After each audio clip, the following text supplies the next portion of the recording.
Coming to you from the nation of Kalinga, he is the man who single-handedly took down the original Kalinga record.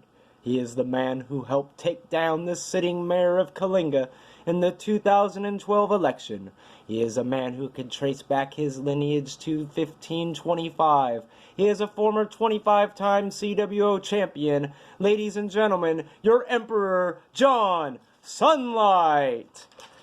Hello everybody, I am John Sunlight, and welcome to the July 7th, 2019 edition of the John Sunlight Show. And I would like to say, damn, it's hot out there today. Although, thankfully, it's not as hot as it usually is around here in the valley. It could be over 110, but it's still pretty damn hot. Before we start the show, I would like to answer a frequently asked question, and the question is, do I plan to ever return writing a column in the Kalinga Press? Well, never say never, but seeing how I have way more freedom here than I ever would writing a column, I'll probably stay right where I am for now.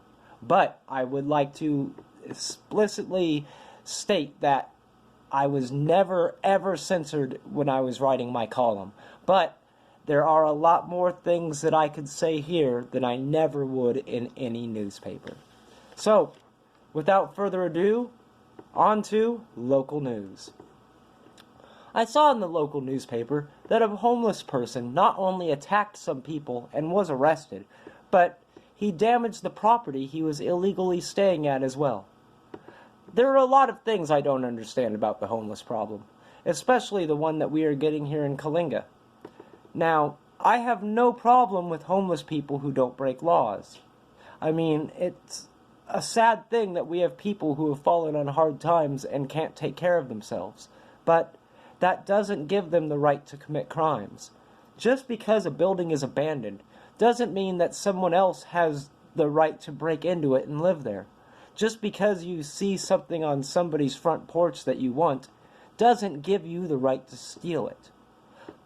I honestly don't understand why we even have a homeless problem here in Kalinga. I mean, we don't have the facilities or the money to handle the problem. One would think that they would either travel to Fresno, where they have the Poverello House or places like that, or travel to San Francisco, where they encourage and accept the homeless way of life. We need to help the homeless population when we can, but we cannot allow people to commit crimes and destroy our city for the tax-paying citizens. On to sports. First off, I would like to say that this is recorded before the finals of the Women's World Cup. But in the finals, the women, the United States women, will be playing Netherlands in the finals. Now, I have to just say one thing, go Team USA, and I'll cover the end of that game next week.